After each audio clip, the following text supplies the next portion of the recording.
Hi and welcome back to part 3 of the biggest challenges that face riders, horse people in general. I mean, I've been saying riders, but now I think about it, it's the same thing even when you're working on the ground, you know, it's the same.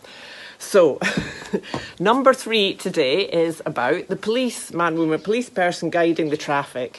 So, this is really about remembering that the whole horse, you know, we should be looking at the whole horse and guiding the whole horse with our whole body and not just our mind, you know, our whole intention, our mind, our feeling, our emotion, our posture, our body language, everything. And what I see is quite often people, you know, it gets very stiff and then they want to guide the horse and it's a bit go here, but then, you know, there's no, and then they want the horse to keep going, so they stay here like, and then they want to stop and then they're here and there's no change in the energy.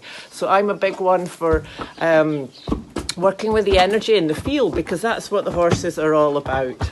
So I think this one really shows up in the person as being, you know, rather stiff, not grounded, with no flow, no feeling going on. And then, of course, we're disconnected from the moment. And that tension, as in the last one, makes us unbalanced, you know, because our awareness is all up here and we're thinking about it all too much and not feeling it. And, of course, it is true that when we relax and come into our feelings, it often can bring up things which maybe we're not so keen to feel. That, you know, sometimes in life we have to be quite shut down, you know, just to get through our daily life. But I think when we're with our horses, it's important to, you know, face up to these things and be honest, to align the inside and the outside. And then everything is more clear and meaningful to our horse. So, yes, I mean, that would also show up as stiff hands and legs and just not being in flow with what's going on. So how does that one feel for the horse? Well, it makes everything very unclear to the horse. You know, it does not have so much meaning. And I think the horse here would feel very unseen and unheard and not understood.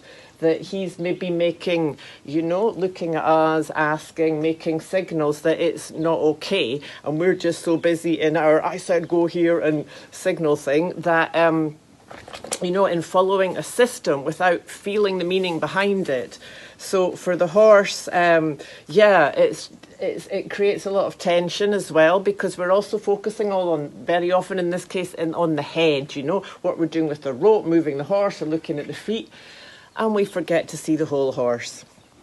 So the solution is, I've got some notes because I don't want to I'm trying not to get wandered off track and talk too much. So, come on, Umo, what's the solution to this one? If only you could speak, you could give us some very good wisdom in how we can be better people for our horses. So I've got here about think of how horses communicate with each other. You know, it's much more about feel and energy so that we get the habit to use our whole self, you know, and be more expressive, feel what's going on, you know, while staying grounded and be aware of the horse's reactions, you know, to be more in the moment and, of course, the breathing, the grounding, very important. Okay, so I hope that's useful. We'll be back next time for part 4, which is about the fear of doing it wrong, which is the next challenge that comes up so often with riders. So thank you for joining us today, and I look forward to see you next time. Darling, darling, what have I done?